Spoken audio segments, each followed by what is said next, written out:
Welcome to another session with Guru Wonder. I'm your host, Gurvinder Singh.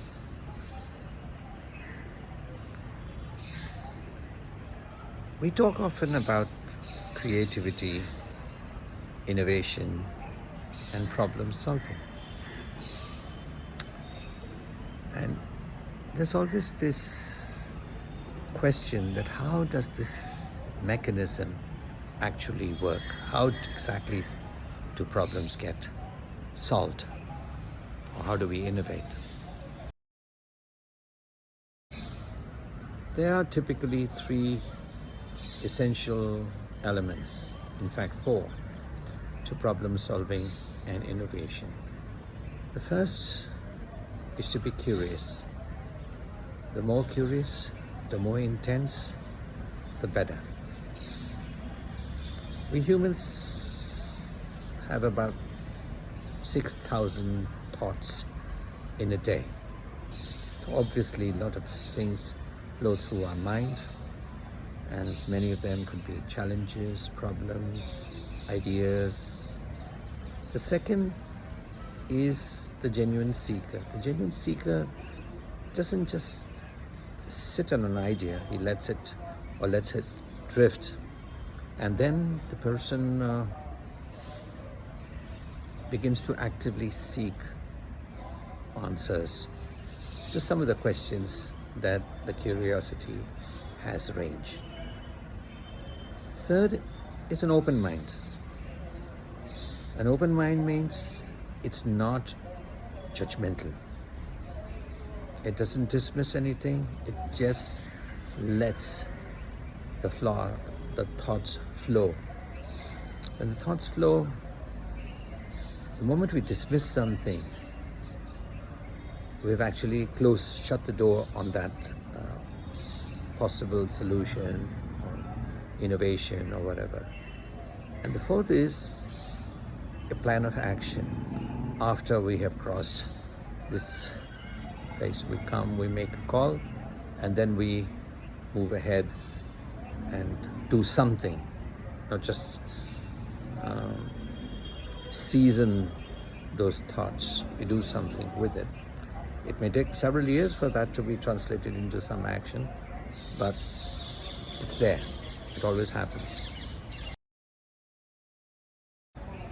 Well, having got the essential ingredients out of the way, what is the process? The process is we have to first understand that problems, challenges, desires, worries, all that exists, the real world exists in our conscious mind. In our subconscious mind exist our values, our fears, our hopes, our belief systems. All this is in our subconscious mind.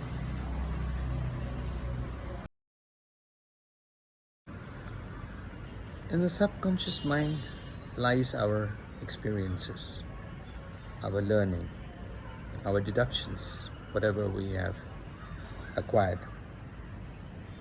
Creativity, innovation, and finding meaningful solutions to challenges and problems occurs when the subconscious mind, the intelligence in the subconscious mind, rises up to pair with the challenges that are nagging the conscious mind. The conscious mind is the overt one, whereas the subconscious mind is the shy one. And you have to prod this shy aspect of our nature out. We have to coax it out. And this shyness doesn't come out by prodding or pushing. It actually happens by a process of bubbling up, a kind of a phenomenon that occurs when there is silence, contemplation, where it's kind of like a still water. Then even a drop that falls in that still water can be seen.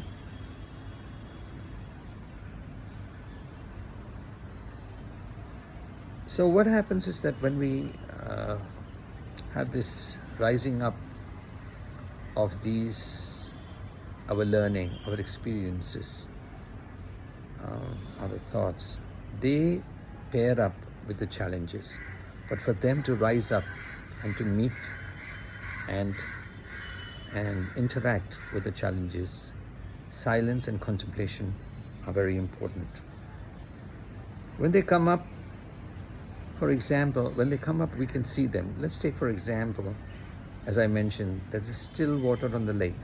You drop a pebble, its ripples can be seen right far away to the shore of the lake. Throw a huge boulder into a stormy water, turbulent waves, as our thoughts normally are in our lives, the noise and the distractions and everything. You won't even notice if a huge giant boulder fell into the waters.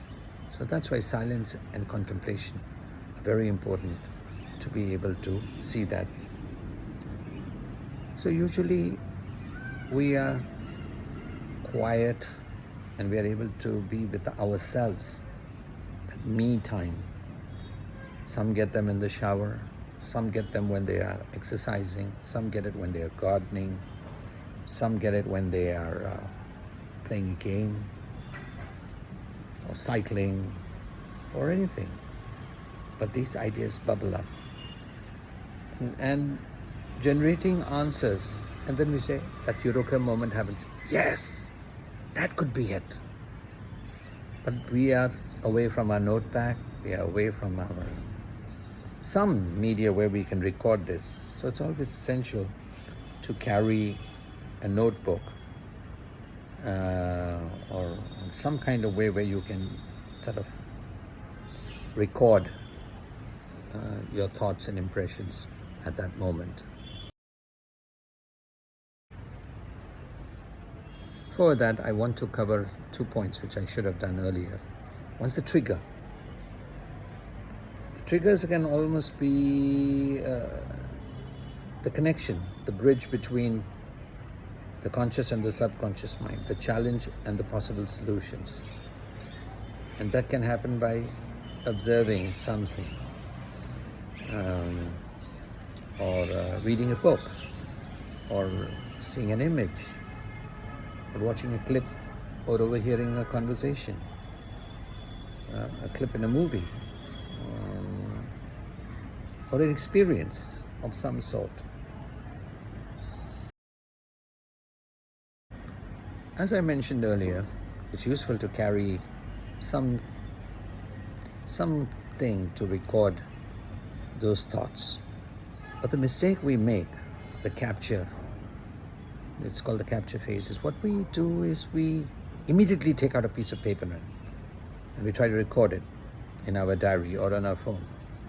But the flow of the thoughts, the solution, the detailing, the implications, and everything that's associated with that gets terminated.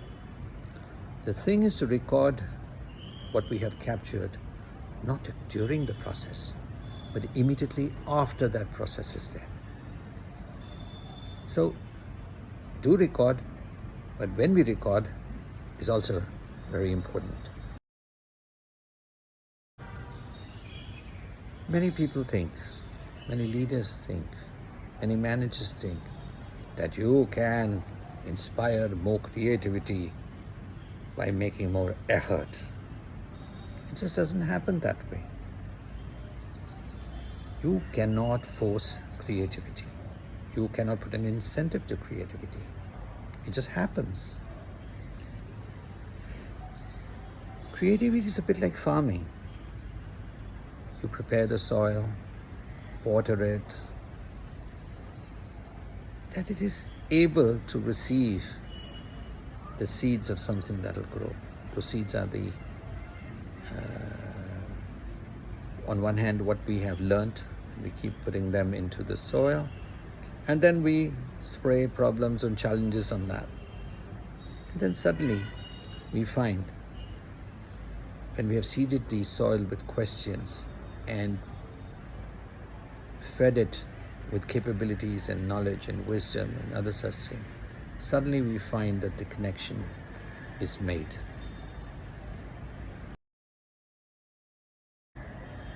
So the atmosphere that we create has to be conducive for ideas like plants to send out shoots and allow them to rise up. Sometimes the thoughts may work, may not work, but you don't know at that time. Treat every idea like a guest with respect, and just let the guests walk through, maybe sit, maybe go back, whatever it is. But if you treat them with respect, others are think, you can eventually make some kind of a choice. And if you treat them with respect, what you might have immediately dismissed eventually turns out to be a solution that was the best and that works for you. So it takes time for ideas and thoughts to crystallize, and then you can work further on them. That initial crystal, or that formation is so very vital. We have to realize, just like the thirsty seek the water also seeks the thirsty. So in the universe, whatever we are seeking is also seeking us. We just have to be able to create the circumstances by which the two can come together. Very often we come up with all these wonderful ideas, but yet they fail. And why do they fail? There could be a number of reasons. Just let me list them for you. The idea may not be fleshed out properly. It's not enough detail. Remember, major attention to minor details is important. There is simply too much inertia in the system. Most of the stakeholders may not be on the same page with you. Maybe they do not see the challenges the way you see them. So you need to be able to coax them, and if you're not able to coax them adequately, the baby will be stillborn. Sometimes it doesn't work because timing is everything. If the idea is put ahead of a time when people are ready for it, or the circumstances ready for it, or the need for it. And this happens with creative people. They come up with ideas way before there is a recognition for the need. Then that also can sort of like make sure that the idea becomes a non-starter. Sometimes we have a great idea, but we don't find the forum or the right platform on which to present it. As a result, it goes nowhere. Great idea, it's not getting out there. This also is very important to do. And then, of course, there's the question of management of implementation. Again, a lot of planning should go into implementation of the idea. If this is not done, the rest of the ideas will fail. So I hope this video was useful for you.